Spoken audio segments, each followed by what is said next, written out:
안녕하세요. 인천 웨이즈팀의 대표로 발표를 맡게 된 주민환이라고 합니다. 반갑습니다. 네, 저는 선생님들께 발표하기에 앞서서 먼저 개인적인 이야기를 고민을 조금 먼저 나누고 시작하고자 합니다. 저희가 2018년도부터 사실 디지털 디바이스가 학교에 오면서 많은 고민을 해왔었던 것 같아요. 사실 고민의 과정이 길어지면서 지치기도 했던 것 같습니다. 왜냐하면 기존의 수업 방식을 바꾸고 이제 혁신이라는 단어 아까 말씀하셨는데 이 혁신이라는 단어 계속해서 사용되고 있잖아요. 근데 저 개인적으로는 조금 반골 기질이 좀 있어서 사실 혁신이라는 단어를 들을 때마다 좀 거부감이 먼저 들었던 것 같습니다. 처음 혁신이라는 단어 들었을 때가 18년도에 공간혁신과 관련된 강의를 들었을 때였던 것 같아요. 이제 보통 공간혁신 강의할 때 사용하는 사진이 두 가지가 있는데요. 하나는 저희 한 30년도 뭐 100년 전에 있는 교실의 모습과 지금 현재 교실의 모습을 비교하면서 바뀐 게 있냐 하면서 바뀐 게 없다. 그래서 공간을 혁신해야 된다 라고 주장하시는 분들이 있었어요. 물론 그 의미는 알고 거기에서 가치도 찾을 수 있다는 거 압니다. 하지만 저는 그 안에서 과연 변화하지 않는 이유를 찾는 사람이 있을까라는 고민이 들었어요. 즉 변화하지 않는 거는 다 이유가 있지 않을까라는 고민이 들었거든요. 저희 교실에서도 지금은 그 100년 전 모습과 같이 일자 형태로 지금 수업을 하고 있는데요. 저도 이제 공개 수업이나 이런 거 할 때 좀 보여주기 식으로 수업을 해야 되니까 모둠을 좀 휘황찬란하게 바꿔가면서 수업을 해봤어요. 근데 학생들한테 물어봤을 때 결국 학생들이 원하는 거는 일자 형태로 된 수업이더라고요. 왜 그러냐라고 물어봤을 때 수업할 때 그냥 선생님 바라보면서 수업하는 게 좋다. 모든 형태로 바꿨을 때는 선생님 수업을 들었을 때 의자를 돌려야 되고 고개를 돌려야 되기 때문에 힘들어요. 우리가 토론 토의 수업을 할 때만 이렇게 모든 형태로 하면 좋을 것 같습니다. 라고 해줘서 저도 제가 가지고 있는 그 변화에 대한 강박증을 묻어두고 학생들이 편한 방향대로 또 이제 근본을 좀 찾으면서 수업을 하려고 했던 것 같습니다. 저희 연구회도요, 사실 비슷한 선상에서 출발을 한 것 같아요.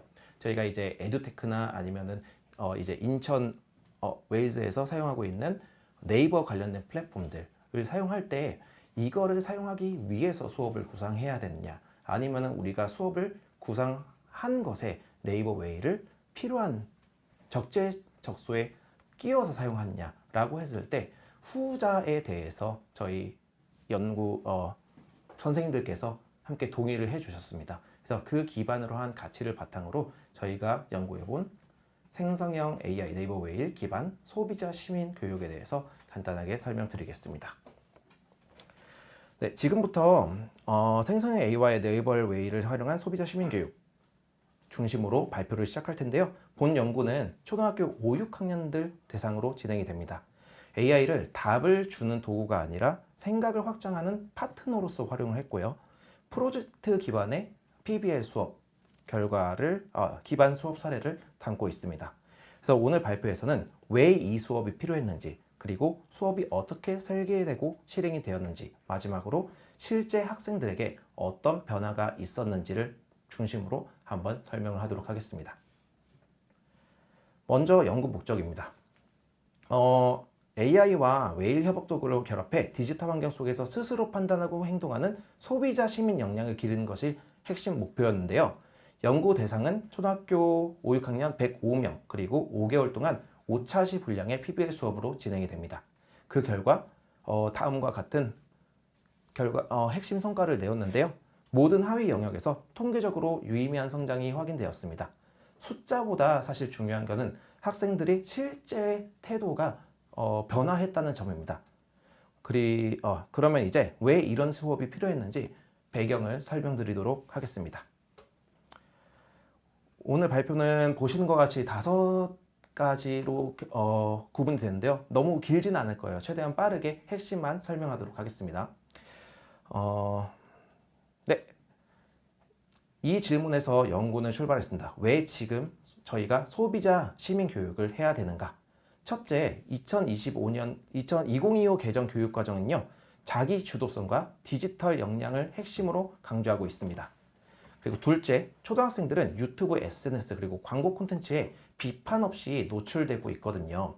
그래서 하지만 기존 소비자 교육은 여전히 지식 전달 위주라서 실제로 학생들이 생활하는데 크게 도움이 되지 않는다고 판단을 했습니다. 그래서 이 연구는요, 암기하는 소비자 교육이 아니라 실제로 판단하고 선택해보는 체험 중심, 경험 중심의 수업으로 패러다임을 전환하고자 했습니다. 그 결과 저희가 학생들의 사전 진단 점수를 한번 조사해 봤는데요. 소비자 역량에서는 자기관리와 가치 소비가 보통 수준, 그리고 시민 참여 인식은 비교적 높게 나타났습니다. 금융 역량에서는 저축 태도는 양호했지만 금융 개명 이해는 그러니까 추상적인 부분에 대해서는 학생들의 이해도가 조금 떨어진다고 생각이 들었어요. 즉, 아이들이 알아야 된다는 생각이 있지만 어떻게 판단하고 행동을 해야 되는지에 대해서는 스스로 아직 판단이 미숙하다고 결론을 낼 수 있었습니다. 그래서 저희의 연구 목표는 한 문장으로 정의할 수 있을 것 같습니다. 저희가 웨일 협업 도구를 활용해서 참여하는 소비자 시민을 길러내는 것. 단순히 똑똑한 소비자를 넘어서 문제를 발견하고 본인의 의견을 표현하고 행동으로 옮길 수 있는 시민을 양성하는 게, 양성한다는 말이 조금 초딩틱하진 않는데요. 네, 길러내는 게 저희의 연구 목표라고 볼 수 있습니다. 이를 위해서 다음과 같이 수업을 설계했습니다. 핵심만 짚어보겠습니다. 수업은 그 5차시 분량의 PBL 수업, 개인적 성찰과 사회적 분석, 그리고 공동체적 실천을 위주로 구성이 되고요. 도구는 저희가 웨일과 팀보드, 그리고 네이버 폼, 캔바를 위주로 사용했고, 이제 생성형 AI를 사고를 촉진하는 도구로서 활용했습니다. 사전 사후 설문과 학생 산출물, 그리고 인터뷰를 통해서 양적, 질적으로 연구 분석을 했고요. 이제 실제 수업 장면을 한번 살펴보도록 하겠습니다. 가장 중요한 파트죠. 학생들은 1차 시에 먼저 자신의 용돈 사용 경험을 기록하고 팀보드에 기록합니다. 즉, 지금 친구들한테 이 경험을 물어봤을 때 용돈을 받는 친구들, 받지 않는 친구들, 또는 제한적으로 사용하는 친구들, 책임있게 사용하는 친구들 되게 다양하게 나타나더라고요. 그래서 이건 꼭 필요해서 산 걸까? 그리고 친구들과 소비를 비교해 보니까 어떤 느낌이 드는지를 피드백을 주고받으면서 자연스럽게 소비를 나만의 문제가 아니라 비교, 성찰의 대상으로 끌고 왔다는 점이 핵심 포인트였던 것 같습니다. 그 이후에 실제 허위 과장 광고 사례들을 분석하면서 광고를 과연 그대로 믿어도 될까? 라는 질문을 한번 던져봤습니다. 2차 시는 이후에 있는 차시들의 출발점이 되는데요. 다음 차시에서는요, 8대 소비자 권리와 5대 책임을 다뤄봤습니다. 이게 사실 조금 주입식 교육식으로 진행될 수도 있는데 암기보다는 이 가치를 바탕으로 역할극을 진행해 보았습니다. 예를 들어서 햄버거에서 만약에 이물질이 나왔다면 어떤 상황을 역할극으로 풀어낼 것인가, 이때 나는 어떤 권리를 주장해낼 수 있을까를 학생들이 직접 대본을 작성하고 역할극을 수행해 봄으로써 체화시켰습니다. 이 과정에서 아이들은 권리를 요구하는 것, 그리고 책임은 함께 지는 것임을 몸으로 이해하게 됩니다. 3차 시는 학생들이 가장 반응이 뜨거웠던 수업인데요. 먼저 광고를 분석하고 그 다음에 직접 허위 광고를 제작해 봅니다.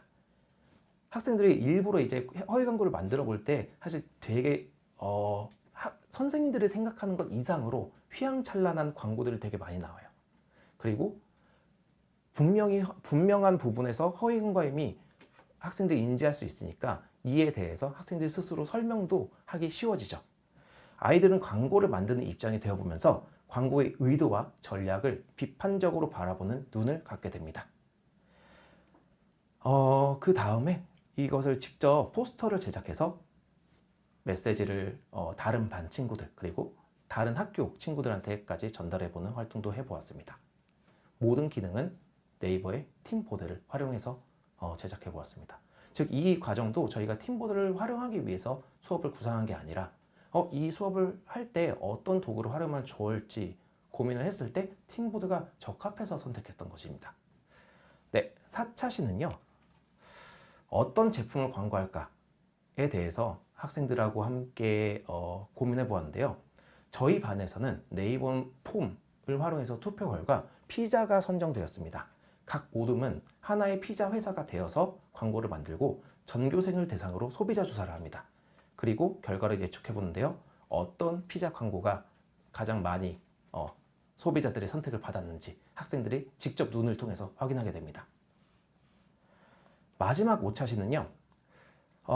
학생들이 주변, 일상 속에서 소비 문제를 탐색하고 직접 소비자 시민 캠페인을 기획하게 됩니다. 환경, 윤리, 소비, 과대포장 문제 등 주제도 매우 다양했는데요. 단순히 포스터를 만드는 것이 아니라 우리가 무엇을 바꿀 수 있을지, 내가 할 수 있는 행동은 무엇일지에 대해서 고민하면서 좀 더 깊이 있는 학습을 했다는 점에서 의의를 찾을 수 있을 것 같습니다. 결과를 요약하자면요. 수치적으로도 꽤나 유의미한 포인트들이 상승했어요. 소비자 역량, 금융 역량 모든 영역에서 상승했고요.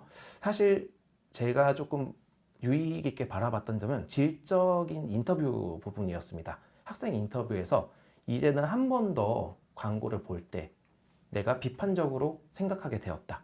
그리고 내가 혹할 만한 광고를 볼 때 그냥 넘어가지 않아야겠다라는 다짐을 들었을 때 저희가 구상했던 수업이 유의미했구나 라는 인식을 받게 되었습니다. 즉 학생들의 지식을 심어주고 지식을 바꾼 게 아니라 태도를 심어주었다는 부분에 대해서 의미가 있었던 것 같아요.